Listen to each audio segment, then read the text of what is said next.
What's up? What's up? What's up? What's up? What's up, guys? Welcome to Football and Chill. Football and Chill. This is the first episode. I just decided to start something else where we can just talk. We don't have to be on the same topic.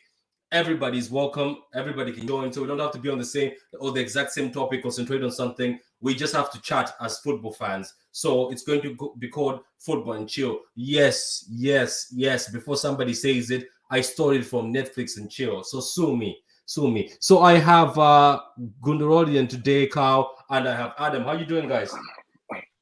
Yeah, I'm good, man. Hey, I'm good, man. I'll be on camera soon. I'm just trying to finish up my lunch. I've been running around. I know we can smell it from here. Don't worry, man. As I said, it's football I'm and eating. chill, so it's a I'm chill eating. show. I'm, So eat, don't worry about it. I'm eating jollof rice, man. So I hope you have some water. I hope you have some Nigerian water with you. Nigerian jollof rice, not Ghanaian jollof rice. Oh, shots fired already. So, guys, look, welcome to the show. As I said, this show is going to be called Football and Chill. We're just going to be chilling, talking about football. Obviously, we'll have topics, but people are allowed to go off topic. This is not going to be censored. So, if you've got kids, please take the kids away. We're going to let people debate, people talk, let people have their opinions. If you're watching out there and you want to join, DM me on Twitter. So, again, this is Football and Chill. Like the vid, share, and hopefully we continue more episodes. So Adam, I'm going to start with you. What did you think of the game between Wolves and Man City? It was a great win, man, and good to increase the goal difference again to make it to 7 now.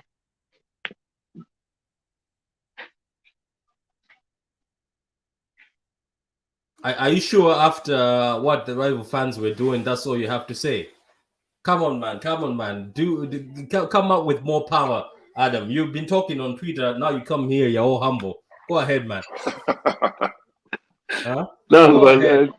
but no. To be honest, with you, before the game, yeah, I was a bit skeptical when I saw the lineup. I said, "Ah, we have Fernandinho in goal." I was about to say Fernandinho in goal. I meant Fernandinho in centre back. And then when I saw, then I got into the game. And then I thought, oh, you know what, we could get a chances, but De Bruyne, when you need him to win you games, this man is clutch, very clutch. De Bruyne. Yeah, he did. He did very well, didn't he? Yeah. What do you think yourself?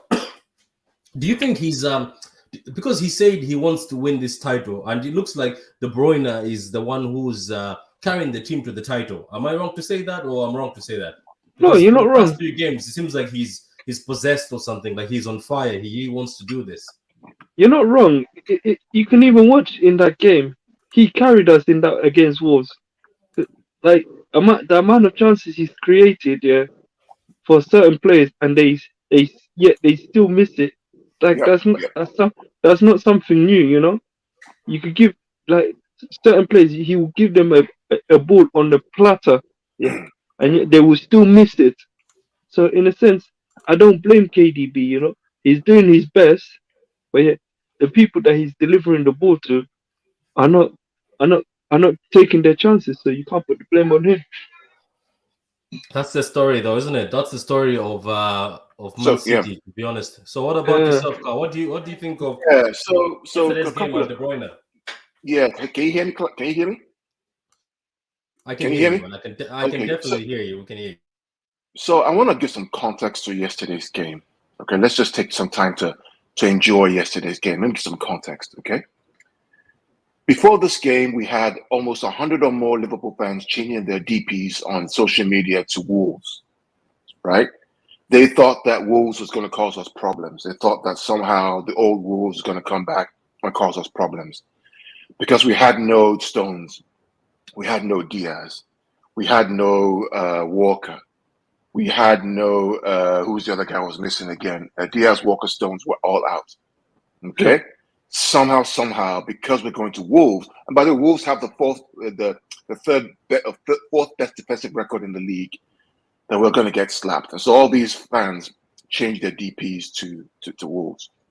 And I told you this, Patrick, online. I was talking to my good friend Yannicka, who's she's always the old school, right? Always afraid. I said there's nothing to be afraid of. There's nothing to. You know why there's nothing to be afraid of? This is the best team in the world. This is the best team. The last time I saw a team play like the way we're playing was Pep's FC Barcelona in 28-29. So 2011, 2012. So going into that game with Fernandinho at centre back, with Laporte, Zinchenko, and Cancelo, I wasn't worried. And when the game started, I mean, some of the passing and the movement between Bernardo and Kevin and Foden was just, that game could have ended 10 yesterday and nobody would complain. If Raheem took his chances and not use his balls to hit the post, it would have ended 10. Yeah, that's true. That's true. That's true. So, as I said, guys, this is the first episode of Football and Chill. Veta, welcome to the first episode of Football and Chill. I decided to just make a show where we can just talk football sometimes. Yes, we'll have few topics, but we can just throw in more topics and just chill and be a bit calm and just talk football, you know? Or we can talk our... We can talk our shit, as they say. Anyway, as I said, it's not going to be censored, so make sure kids are not watching. So, Veda, what do you think of yesterday's game? And what do you think of Kevin De Bruyne? Because he looks like the only one. I might be wrong saying this, but it looks like he's the only one who's like, you know what? I'm not going to allow Liverpool get that quad. It seems like he's on a mission. He's definitely on a mission, 100%. How he performed was, man's been on fire for a consistent portion of the season. I think to kind of put it all on him though is a little unfair. I think the entire team has the mentality to not give up this EPL to Liverpool. I think they're all showing it. I think what's actually jumping out is the man has his shooting boots on. Like, it's like he's put such an emphasis to, and we used to criticize him for it. Right? We used to want him to be this type of midfielder. Not only serve it up, but KDB, you take that shot. Trusting yourself. There was a moment where he was our most trusted PK taker. So he's just showing the quality that he's always had. And I love him for it. I think the players from top to bottom are going to make sure that this season ends the way it should in terms of Manchester City being EPL champs. And everyone's done their part, man. Even the bodies that have fallen. Let's remember, the guys that are injured, it's because they're giving it their all, right? That's a good shout out. That's a good shout out, Veda. Go ahead. That's a good shout out. They're giving it their all, and they're playing hurt. Like they're putting their bodies on the line. Probably maybe jeopardizing their career long term, but they're doing it for the badge. Yeah, they're doing it for the fans. They're doing it for the city. So I love what they're doing. I love the mentality that they're showing. I like the physicality that they're showing. I like even with regards to the psychology, not letting the exit with regards to the Champions League affect them. Like they've just bounced back and they're like, no, this is what we're about. So I want to. I Veda raises the point, Patrick. I want to focus on again. You see this narrative about City players are just mercenaries that come in, it's for the money, and they just want to go. If that was for the money, they'll be out. We'll be fourth. We'll be Man United. Because right now, Man United has spent more money, but they're what, 7th or 8th? It's not about the money. Something happens to a player when they join the club. They fall in love with the city. They fall in love with the fan base. They fall in love with the club. They fall in love with the atmosphere. And it's it. They bond together in adversity because all the whole media apparatus, Sky Sports, BT Sports, all these guys who are on radio and talk, do not want City to win this league. I'm telling you, they do not. Very clearly, they don't. And so it bonds these guys together. And they're saying, you know what? We'd rather die than see these guys win the league. We'll put our bodies on the line than see these guys win the league.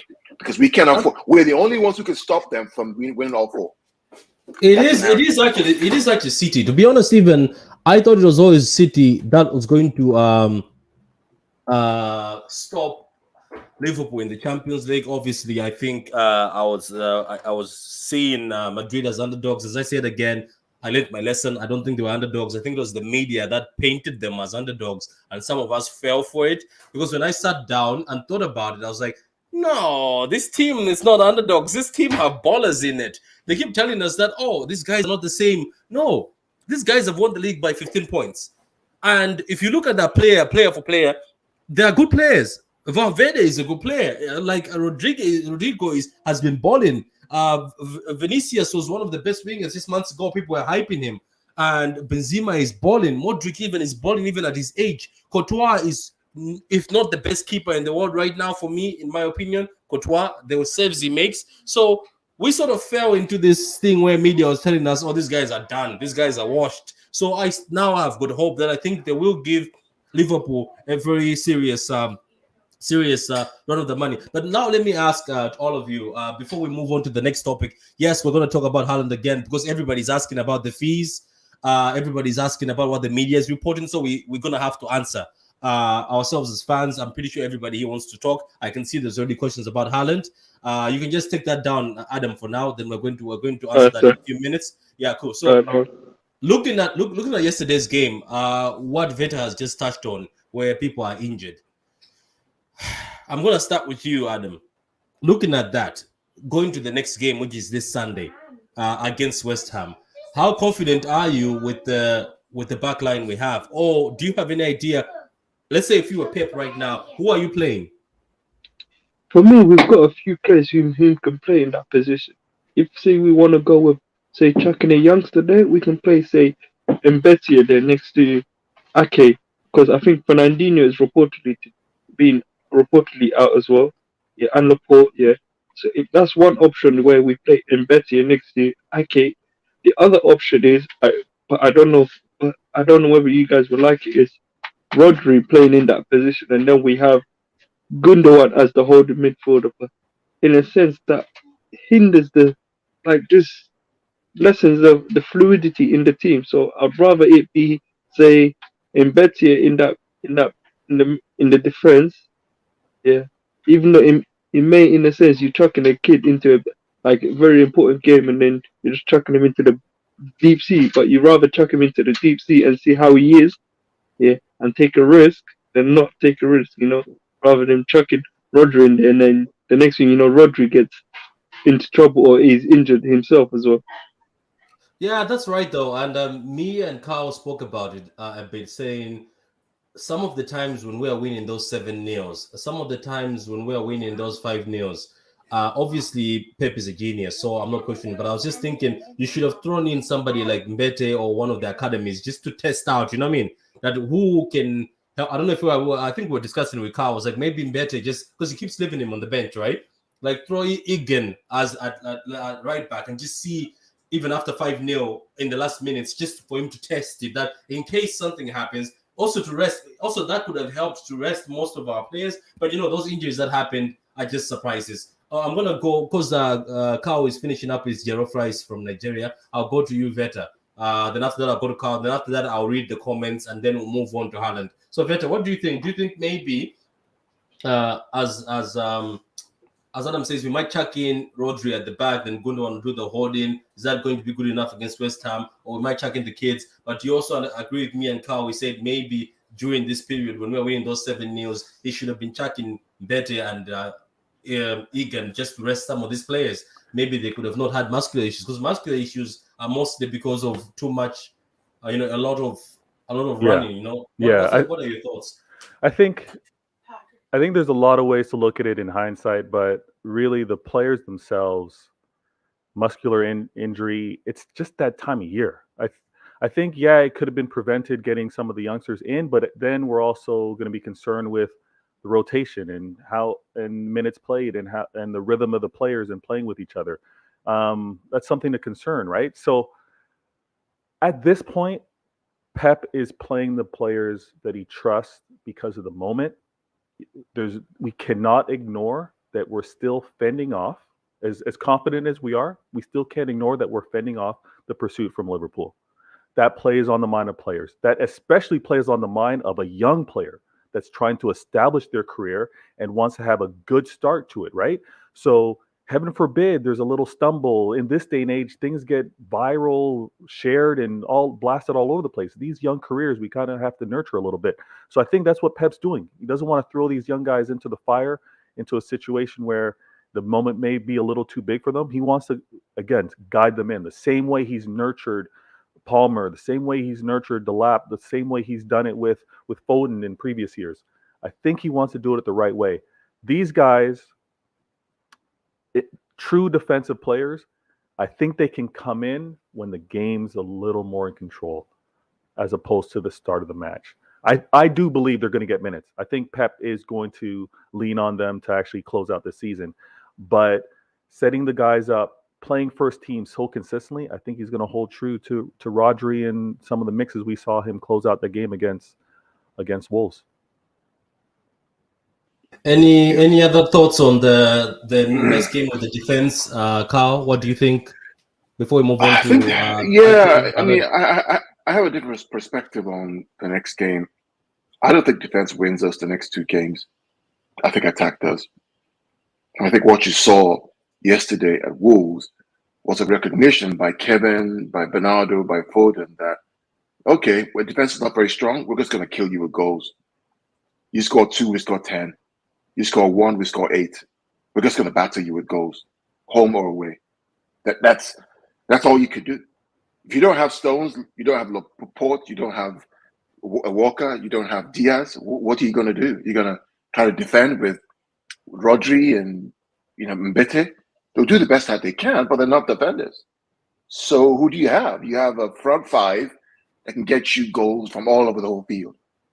So it's about controlling the game. That's why, in my opinion, yesterday you saw Gundogan start in the middle of the park because he can control, even though it's a little slow.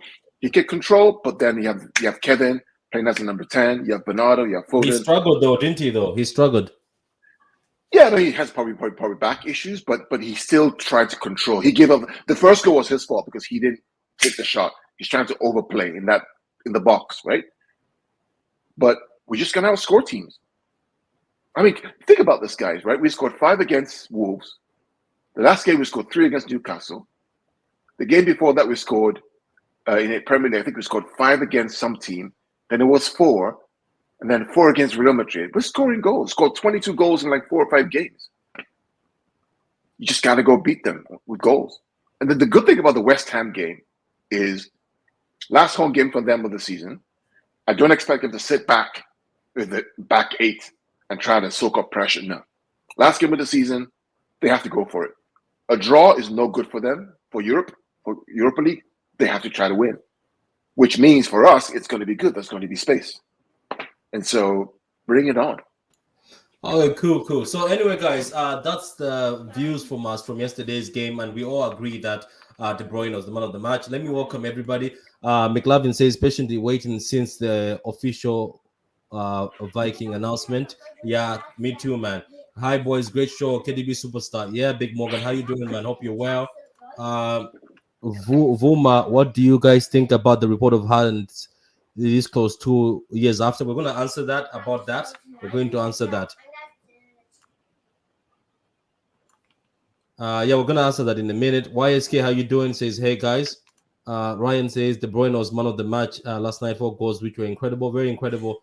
Daniel, how you doing? How you doing, Daniel? I haven't seen you in a long time, Daniel. Welcome to Football and Chill. This is a new show. We're just going to be chilling, talking football. But for now, we just wanted to start off with City content. But we'll be talking about a lot of things. I know some of you guys, majority of you are City fans. I'm pretty sure you're also football fans. Even today, we're going to talk about the media agenda that they have.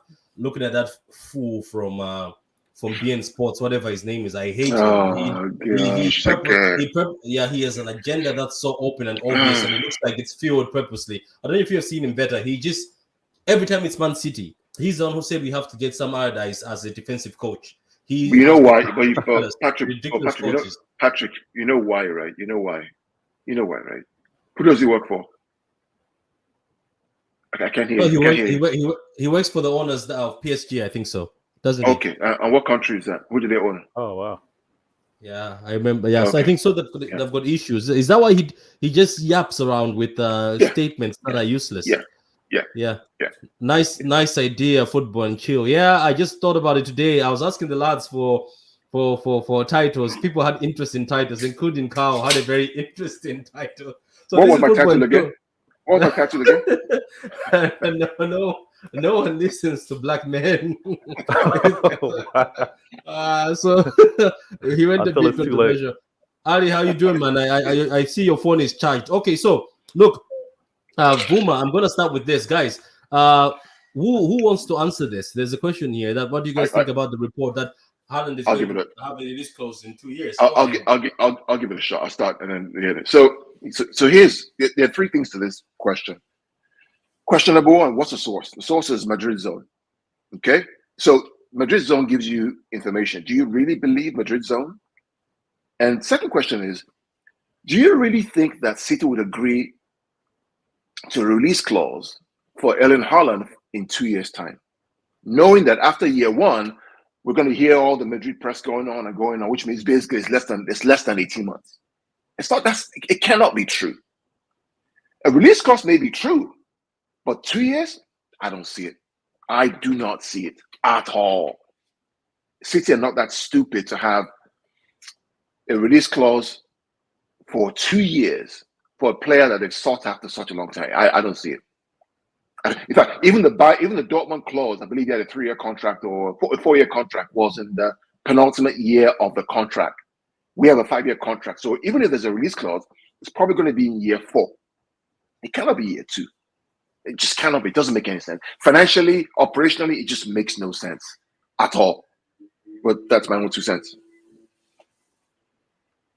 Yeah, I got to agree. I mean, again, I'm going to sound, this is going to sound so bad, but the way things cycle, especially within the social spaces, there's some days where I just tune out because there's always something new, There's always a speculation, right? So it's a report. Again, maybe it's just me because it's close to home. It's Manchester City and I'm the fan, right? I want to wait until things come out and it's official before my brain's spinning and I'm wondering what's going to happen. We aren't going to now start second guessing what they did in terms of structuring this deal and now second guess it, right? They got the praise for getting Haaland here. Every big club wanted him. We got him. And now we're going to doubt, the business that they did isn't in favor for Manchester City. No, I don't have it. Again, I know that people can comfortably talk about it and go back and forth and maybe banter about it. Like, I got one up on you. Here's what my club did. Here's what your club did. But no, this isn't that type of space. We're here to chill and actually talk football. And I'd rather wait until official word comes out. The thing about it is this morning, on our WhatsApp chat, I posted. Here's what I posted. I said this morning, guys, be careful and be prepared. Be armed. I said in the next 2 months, you're going to see articles and clips and spaces about every single City player that they want to sell. Mm-hmm. You're going to see that because what these guys do is that there's a fundamental hatred for what City stand for across many of the media, right? Especially from some old legacy clubs funded media, the Bayerns and the Madrids and the Liverpools and the Uniteds. They don't like the fact that, hey, the little club from yesteryear has now become a global giant and is threatening them on the world stage. Oh, and by the way, he's got one of the best strikers in the whole world. So they're going to do everything possible to distract, to destruct, to upset, to overturn whatever it is that we're doing. But you have to use your brains, guys, right? Whenever you see reports come out, you have to ask yourself the question, if I'm the owner of the club, will I do this kind of deal? First thing first, why would I sign a guy that I'm investing money in with all the branding and everything in and put a release clause there after year 2, which technically means that in 18 months' time, he can basically, start to negotiate. It makes no sense. Now, would there be a release clause? There could be a release clause. But I don't think it's year 2. There is a release clause. It's probably going to be year 4, which is the year before the contract ends, if he doesn't renegotiate the contract before it. And then, what's the source of this? The source of this is the same Madrid zone who give us fake news that they had Haaland. The same Madrid zone that says they're going to have Mbappe. And Mbappe, by the way, may end up staying in Paris because Paris are saying, we're going to pay you $1 million a week. We're going to pay you $100 million bonus just to stay on. So they may get nothing out of those 2 deals. The same Madrid zone that was spreading fake news about his injuries. He has injuries. He has that. Now, Fabrizio had to come out and say, hey, don't believe this thing from the media in Madrid. There's nothing wrong with his injuries. There's nothing wrong with his attitude. I mean, am I lying? Didn't Fabrizio say that on video? Is that the same Madrid zone that we want to believe? And these same journalists that we want to believe? Seriously. We need to, anytime we see these reports, we just need to think with our brains, calm down, think about it and say, okay, what does this mean? If I'm the owner, if I'm the person, if I'm the subject or the agent, will I do this kind of structure? Would City agree to this? I don't think no, so. City will walk away. You know what the funny part is? You know who they tagged as their source? Bild, that German newspaper, the same German newspaper that was talking shit about us here when in the cast verdict. So as soon as I saw it was Bild, I just straight away started laughing. I said, this is how you know it's absolute bullshit. When I saw that it was Bild, and I just started laughing, I said, you know what? Look, I'm not gonna deny. Yes, okay, there is I won't deny. Yes, maybe there is a release clause, but after 2 years, I don't see that rubbish from what Bild and that Madrid side are saying. Well, what's the worst case scenario? Okay, let's say the worst case scenario is there's a release clause in 2 years' time, and let's say it's for the 150 million we're talking. So we're tripling our profits in 18 months on an asset that we buy. Who does that? That's a 300% profit. 300% profit. So it's and whoever buys it for 150 are probably going to be mugs, because you're going to pay a club 3 times what they bought the guy for an asset that you could have got today for 50 million that you couldn't get because the guy chose to come to another club. So you're basically going to pay for the time he has spent. So it's basically almost 50 million increase every single year. Actually, 75 million increase every year. 50 every year, right? 50 million every year. So every year he spends, if it's true, add another 50 million. Add another 50 million. Who does that? It makes no financial sense. I don't mind it, to be honest. At the end of the day, if people want to start throwing that, but that has been Fabrizio Romano has denied it, saying there's no such a thing. So we're gonna have to wait for the official statements. Look, there's a comment here by McLovin. He says the source is Bild, so obviously he knows that it's a useless source. Jealousy is a terrible disease. Yeah, that's the jealousy. That's going to be on our next topic after this one. We're talking about Patrick, look, guys, before we go, Patrick, how good was Kevin De Bruyne's celebration yesterday? Oh, I was gonna bring that up. He denied it though. He denied it though. He says no. He says he just did the fingers for the sake of seriously, really, really. Yeah, he denied it on an interview. He knew what he was doing. He knew what he was doing. Now nobody does that now. Nobody does that now. Without he knew what he was doing. I know that he knew what he was doing. So guys, look.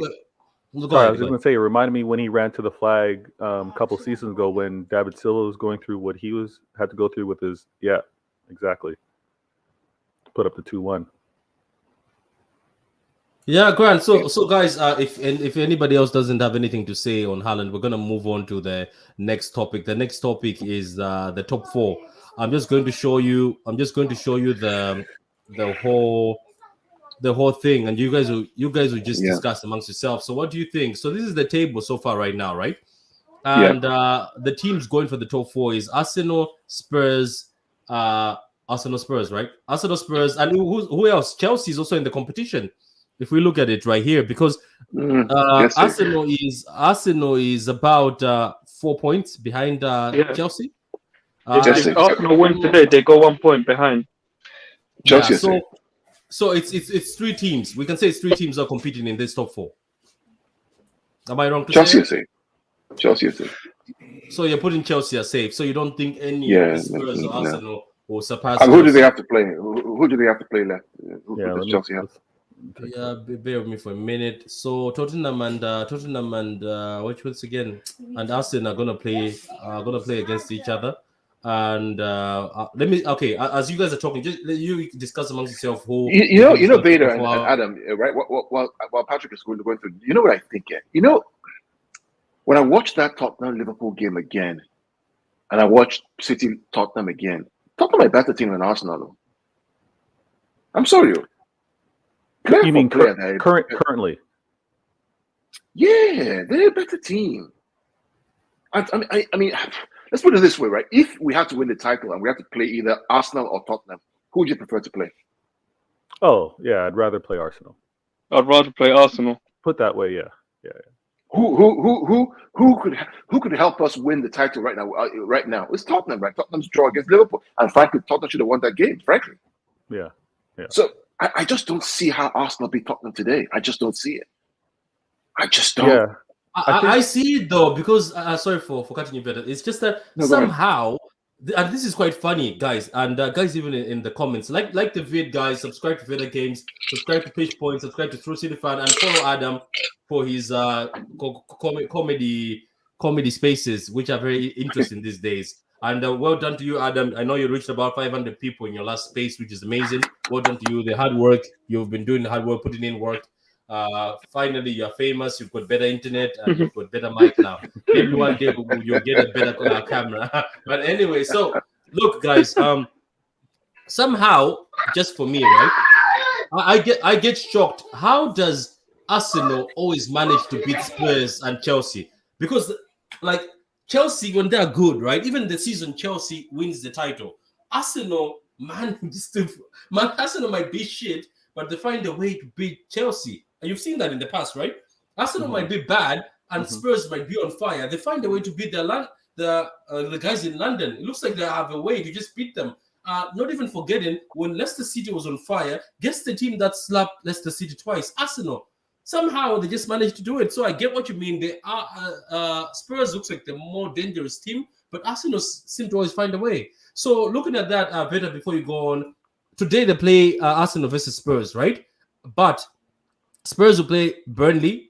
Before Veda goes on, I just want to say the games. Spurs will play Burnley on Sunday, and Arsenal will play Newcastle on Monday. So Arsenal are going to rest after the game today. They will have more rest. Spurs will be back on Sunday. So looking at those games, since you asked Veta and the Cow and Adam, Spurs are going to play Burnley next, and it will be at the Spurs Stadium that we've never won ever since it was built. And then Arsenal go away to Newcastle, which is a very difficult game. So looking at those games now, Veta, what do you think? I think in terms of both of them, it's a derby, right? So both teams should be showing up for it. I think the desire for revenge is going to be heavier on Spurs because they got embarrassed playing against Arsenal, I believe, on the first leg. So there's going to be that type of motivation, and maybe Spurs players are going to be up for it based off of the performance that they showed against Liverpool. Who knows? I think it's going to be a battle at the end of the day. Who challenges who to get into that top 4 spot? To answer your question, Spurs are playing Arsenal today, but then they go on to play Burnley, and then they go on to play Norwich. So they could actually close out the season, a win against Arsenal and then 2 more wins. That's 9 points.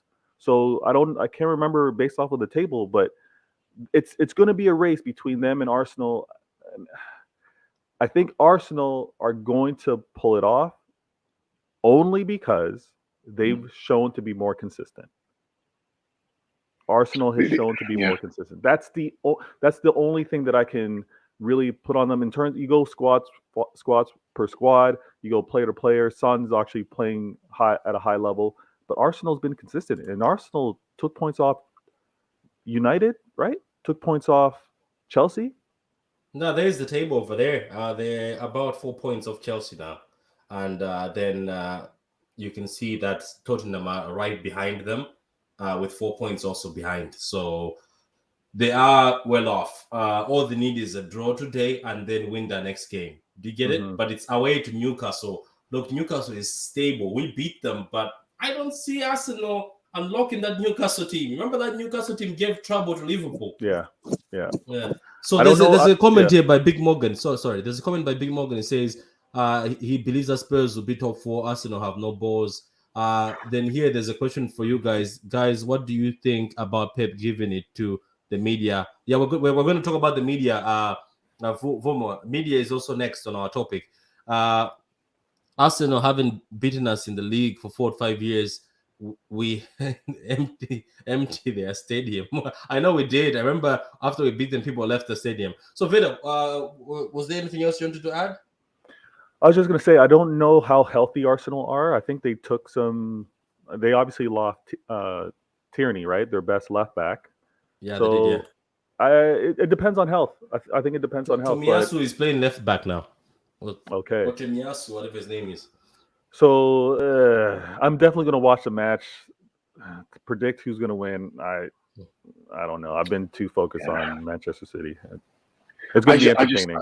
I look at the Arsenal. I just don't see how they win. I just don't see how they beat Spurs.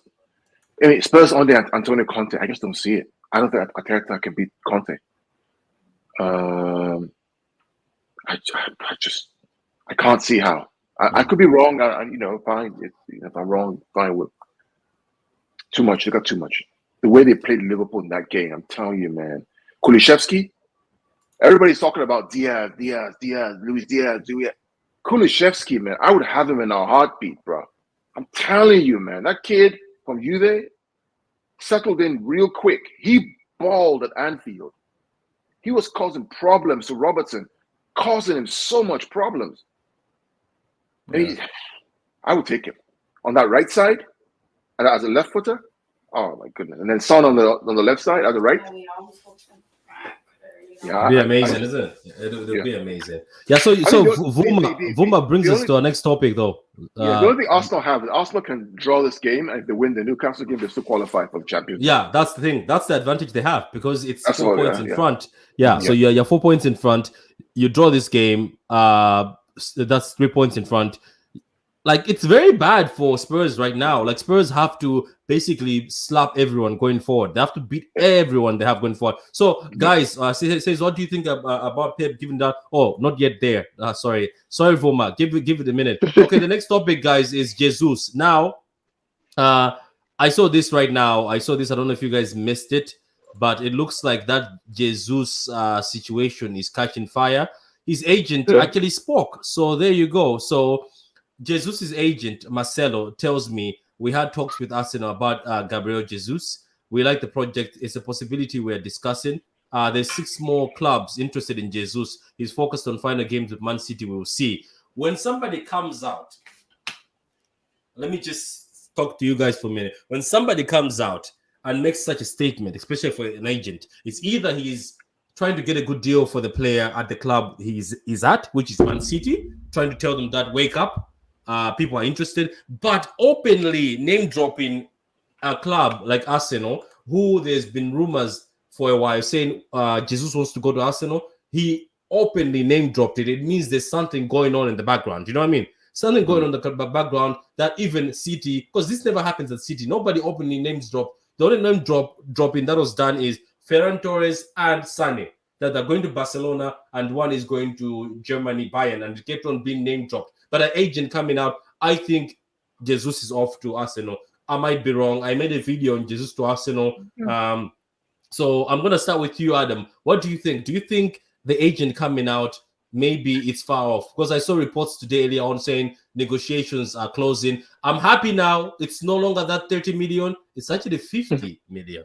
Good amount. Yeah. Good business. To be honest with you, it's expected. It's a bit, even though he's been good lately, it's a bit too late in a sense.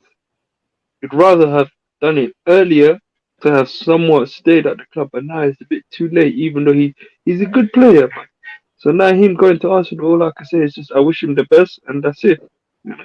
If he does great, that's good for him. But it was a bit too late for him to stay for his City career, you know? Yeah, it's true. Yeah, we can't have Alvarez coming in, and we can't have Jesus, and we can't have Haaland. And I'm pretty sure he knows deep down that, these 2 guys coming in, yes, I can back myself, but wow, footballers watch videos too. You're like, oh my God, these guys. So what do you think yourself, Carl? Because you were against this. Because you called it fake news. Well, I mean, there's always an upside to this. The upside to this deal to me is the fact that if Jesus goes to, first of all, I would rather have Jesus stay than Sterling stay. Right? I'm just on record for me. I'd rather have Jesus stay than Sterling stay. Jesus at least doesn't miss too many 1v1s. Jesus can do what Sterling does, which is play wide, run around, press, get in good position. He does that very well. But I know he has to go because he has to play and be a number 9. He thinks he's a number 9. I think it improves Arsenal. What that means for City is the fact that if he goes to Arsenal and improves Arsenal, all of a sudden Arsenal are now a threat to other rivals that we have. So no longer will Arsenal go to Liverpool and get slapped anyhow, because now they have a striker who can actually cause trouble to Liverpool. No longer will they go to Chelsea and and get walked over because at least they have someone there who can actually finish goals with Nketiah and Saka and all those guys around them. Oh yeah. So while Another thing before you continue, maybe you know how when Arsenal are playing Liverpool and this Lacazette keeps on missing. Now Jesus loves Liverpool, so is he destined to score against Liverpool? Yeah, I mean it's funny because it's like we sell him to Arsenal, Arteta, who's a good coach, who's going to improve their squad. Yes, they now they are more of a threat to us. But they're also a threat to United, to Liverpool, to Chelsea, to Tottenham, which means that it all kind of balances out. We strengthen ourselves with Haaland. We strengthen Arsenal with Jesus. Guess what? That's good for both teams. It's also good against our rivals. So you have to look at it from a global perspective, in my opinion. If he goes there, get 50 million, use that same money to go and buy a CDM, Chouameni, for example, that hopefully is coming to us, or maybe even Rice, or Frankie de Jong. Kara is still hoping for Frankie de Jong and I mean, I just come on. The whole Frankie de Jong thing for me is I don't know why this kid is going to go to United. I don't know why. I don't give him. He also go to his papa. He also go to the father. Please, I mean, no, seriously. The same mistake he made by going to Barcelona is going to make the same mistake he has going to United. I mean, let's say he goes to United, for example, right? And they build around him. How many years is he going to win something? Is he going to compete against Liverpool, Klopp, and Guardiola and Tuchel? Do you think he's a system player, Frankie de Jong, that he suits a certain system, and if he goes somewhere where the system is not what he has in Ajax, where it's tiki-taka football or pass position football, it's difficult for him? Do you think that's the reason why he didn't succeed? I mean, FDJ is a system player, right? But I think FDJ needs to have people around him who are of the same ilk and same level. Right, so take FDJ and put him on a Liverpool side or a City side. He's going to bounce. He will flourish. He's passing, he's moving because there are all the people who are doing the same thing there. You stick him next to McTominay and Fred, and and Maguire, who are like levels below. Or what is going to drag them up to that level? He's not that kind of person, right? Case in point, Barcelona when he went there, right? They had players who Messi had gone. They struggled. He struggled. Why? They had Ronald Koeman there who didn't know what he was doing. So it's a shame because he would have been a fantastic. I would have loved to see him play, right, with De Bruyne and Rodri or De Bruyne and Bernardo because he knows how to pass and move. He can play defense. He can play number 6. He can play number 8. He's really good on the ball. Again, it's another mistake. Another mistake. Yeah, there's a bit of news here that has been copied by McLaren. I think he's copied from Fab's Twitter. It says Gabriel will leave Man City this summer. The plan is clear. The decision has been made. Also, his contract expires in June 2023. Gabriel Jesus wants to feel important in another club. Look, I don't blame the kid. The kid was a superstar at Palmeiras and he was playing very well. Let's be honest, he was given so much pressure at Man City. Since he walked through that door, the media in England, is he going to take Aguero's place? Pep doesn't want Aguero. Pep wants Jesus. Jesus is the one. Jesus this. Jesus has to do this. And then it was us City fans who put more pressure on him, putting pressure on an 18-year-old kid to make him take over somebody who's a legend, a club legend like Aguero. I think from the beginning, he was dealt a very bad hand. And look, sometimes you come out of it looking great, but it's also painful. Go ahead. Sorry to cut you off. I found another topic that we could talk about. One of the guys in the comment put, but we could talk about it afterwards. Okay, Grant. About Calvin Phillips. Okay, cool. We're gonna put that on. Yeah. So good to see you live, Rich. How you doing, man? Rich, I haven't seen you live in a long time, and we haven't featured in so long. Rich. Next time you come on Football and Chill, you come on this new show, Football and Chill, so you can meet the lads. Let's see. So please do us a favor and end the quad. Yeah, we definitely have to. Look, once that quad is ended, we'll come back on Football and Chill with a bit of drink, a bit of wine, expensive wine, like a 10-euro bottle. Not from Lidl, huh? Yeah, from Lidl. Wine from Lidl gives you a hangover. Not from Tesco.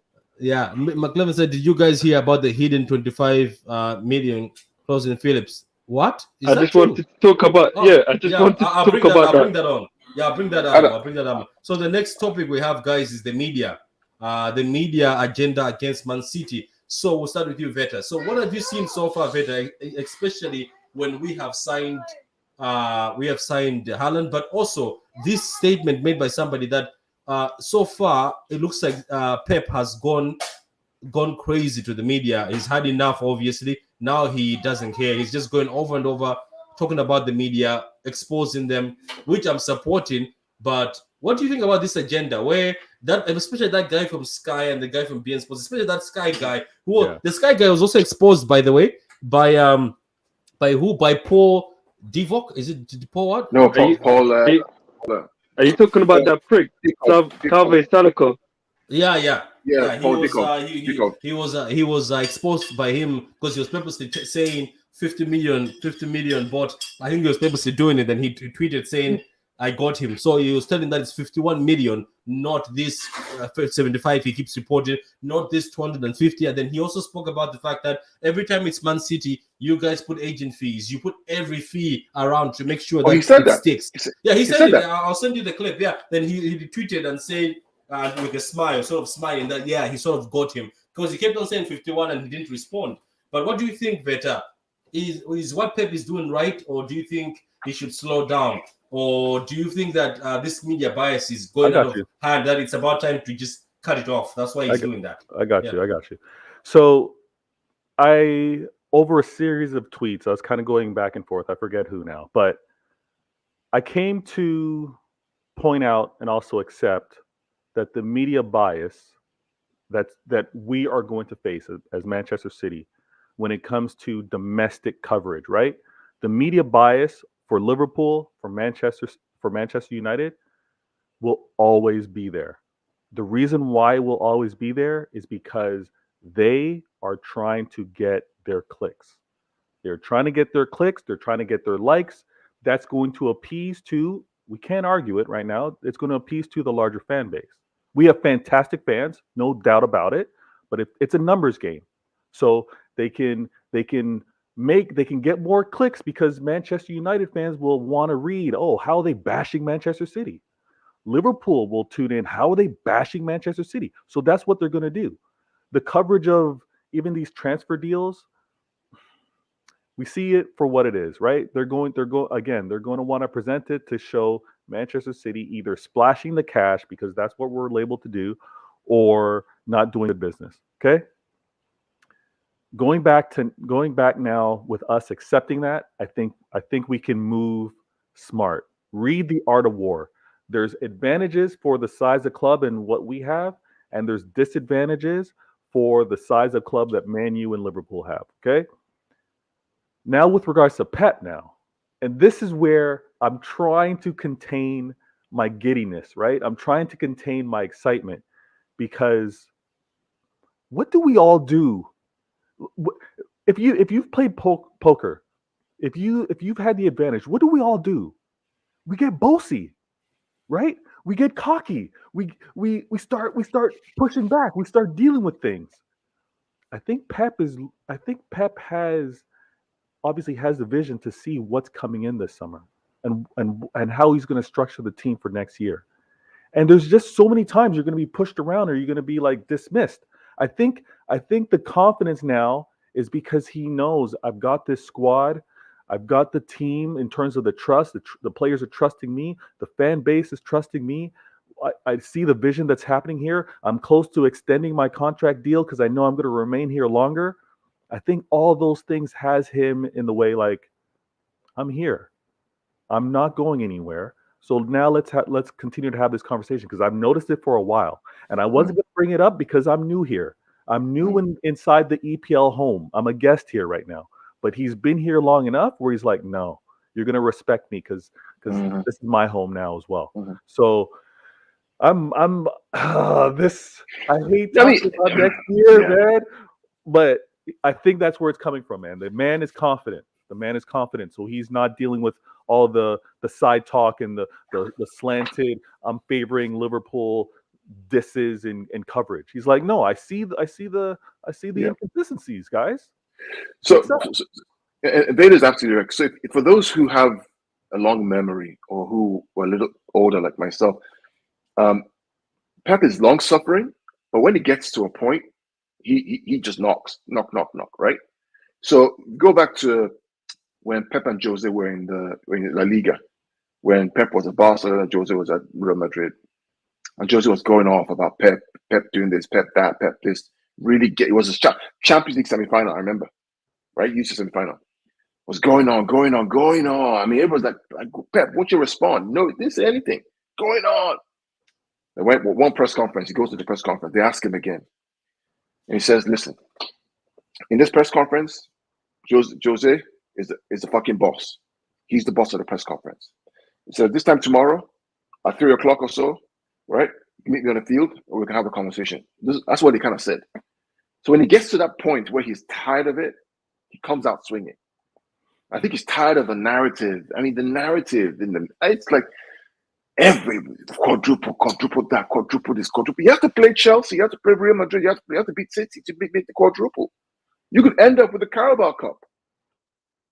You could end up with the Carabao Cup by Sunday morning, by Sunday evening when City play, they could end up with the only opportunity is to beat Real Madrid in the Champions League final. And that's a hard thing to do. It's a hard thing to do. They tried it before, they failed. To beat Madrid in the Champions League final is a hard thing to do. Because you're not only going to fight in Madrid, you're going to be fighting UEFA. I can guarantee you, 100%.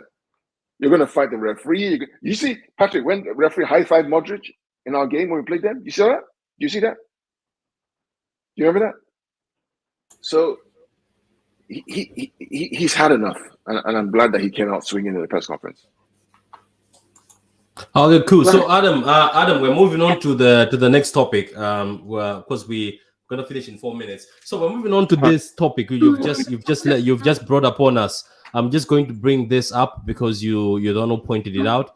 So you said yeah. So the question is, do you guys hear about the hidden 25 million release clause in Phillips contract? Obviously, if they go down. So what do you guys think about that? I'm gonna start with you, Veda, because I know you're on your way in a few minutes.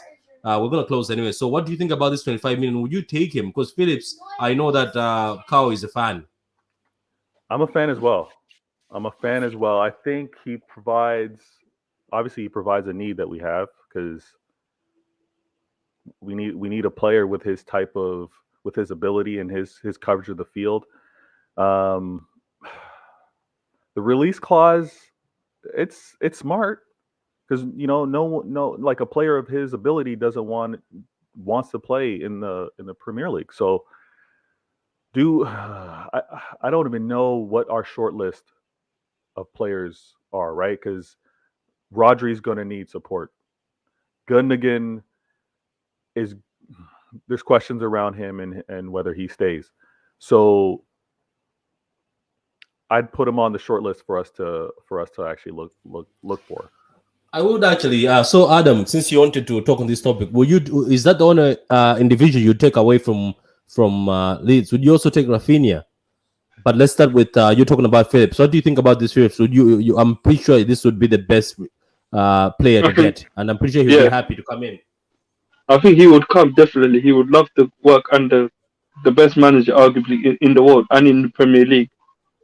So I'm not surprised that he has that release clause in his contract, because he's safeguarding him. Many do, isn't it? Many do. Yeah, because you know what it is? It's basically the players safeguarding themselves in a sense. So if they go down, they can still have an option where they can still be able to play Premier League football or European football.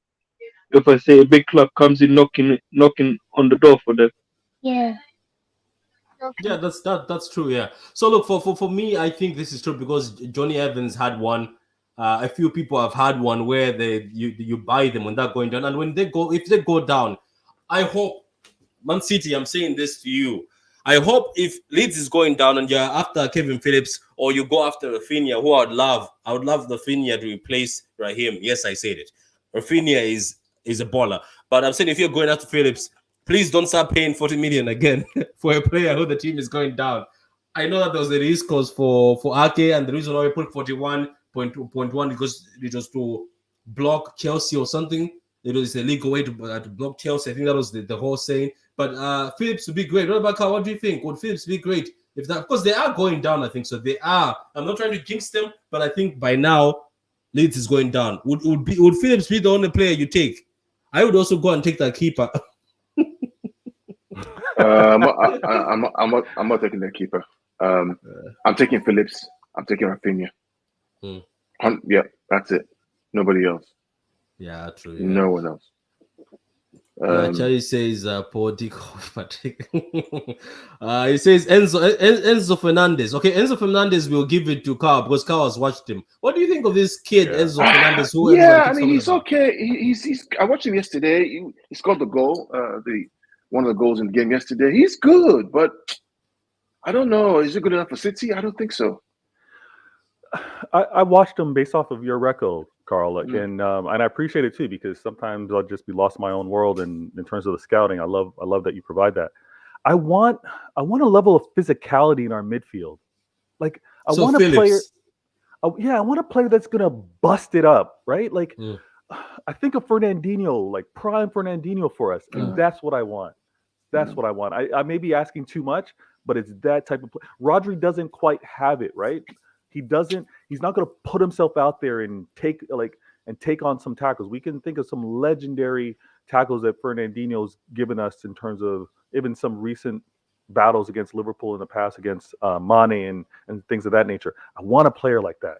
We currently don't have it. That's what I would like in terms of looking out in the summer. Yeah, because looking at Rodri, he's a bit of a clean player. It's clean, smart possession football. I'll do a clean tackle. So we need Phillips, I think so. Unfortunately, I hope, because somebody was like, he wants to stay away from Bissouma because he's got that issue in the club, which obviously until the date of the day, nothing has happened. For me, Bissouma, I think I've always seen him as a very neat player, but he's willing to get down and dirty. Another name I want to shout before we move on. Here's McLavin says, technically speaking, Phillips and Haaland are both homegrown Yorkshire boys. Yeah, you can say that. You can still milk it. I think you can still milk it. One more guy before we close the show. Just Carl and Veda quick. What do you think of Douglas Luiz? I know we wanted to keep him. I just look at him and feel like if he ever come back, he would be the perfect guy who I'm pretty sure Douglas would be willing to say, you know what, I would take my chances when I can take my chances. Just looking at Douglas Luiz. Like, you mean he would accept his role, and when I play, I play? Yeah, I think he would, because remember he came from Brazil because of the phone call from Pep, and Pep wanted to keep him, and he tried his utmost best, but the FA, I think they purposely did that by just not making an exception. They make exceptions for other people, but there's Man City. But I think Douglas would come in he will be one of those people that I want to be part of this team. I just want to be part of this team. If that's his mentality, I'm not going to be. If he's like, I'm not demanding consistent play, but when I come in, I'm going to be playing my hardest. If that's the type of motivation, and also realizing the amount of games we're going to be playing in, and the fact that rotation is going to be required, and he's like, I'll get my chance. Yeah, I wouldn't be mad at it, especially because as you mentioned it, the history between him and Pep. Guys, this football and chill. This is nice. This is nice because it's not. It's not a lot of the banter craziness. It's not too much of the stress in terms of the league. We can just talk football. I'm loving it. It's a good idea, man. Yeah, cool, man. Cool. So I don't know if you say you want to. Your what's his name? Adam's phone is off. So we're gonna close it. Carl, what do you think of that? I received the phone call. That's why. Oh yeah, obviously he's famous now. He's receiving phone calls. Anyway, so cool. So Carl, what do you think of Douglas Luiz before we close out? I think that train has left the building. Yeah, after the close, we didn't pay the close, isn't it? Yeah. I think the train has left the building. So the question on for us is now, what do we do next? Chouameni, Monaco. Does he want to win? Has anybody gone after him? Everybody wants him, right? Madrid wants him, Chelsea wants him, City wants him. Everybody wants him. How much is he going to cost? 50-something million. That's not bad. Maybe a bit more. Not bad close. Is that your daughter? No, that's my youngest. That's my youngest sibling. Yeah, you look alike. Oh, You look alike. Okay. Yeah. So, anyway, guys, thank you for coming to Football and Chill. Veta, thank you. Veta had to go because he has something to do. Carl looks a bit tired. He came with energy, but it looks a bit tired. Obviously, it's that giraffe he was eating. Every time you chop giraffe, you get tired. So anyway, guys, we're gonna continue with this football and chill. I don't know if it's going to be every Wednesdays in the evening. Maybe we should do it every Wednesdays in the evening. We'll agree anyway as a group, but we'll continue. This is the first episode. Thank you for being with us, everybody in the comment. McLovin, everybody, thank you. Big Morgan, everybody, guys, like, subscribe to the channel if you're new. Subscribe to Pitch Points, subscribe to Veda Games. Follow Adam on Twitter and like the vid and share the vid. And for those guys who came in late, watch the vid. It was very interesting. We talked about the media bias. We talked about Haaland, who's going to score a lot of goals. Don't believe the media what they're saying. We talked about Wolves and Man City game. We talked about Jesus to Arsenal, and then we talked about Phillips. If we can get Phillips from Leeds United as that going down, which I think if we don't look at Phillips as Leeds is going down, I think that's not smart. I'm sorry. I know I do respect our board, but I think we should look into him because Carl has always said Phillips is tailor-made for City. He's a guy who's played in a high-intensity team, a past team. I think he'll just slot in. And trust me, having that English backbone is actually important in England. So, guys, that's it from us, guys. Until next time, we'll see you next Wednesday for Football and Chill episode 2. We'll have more topics. And if you guys have topics, put them in the comments. We'll look at the topics and we'll put them in the next episode. Anyway, guys, peace.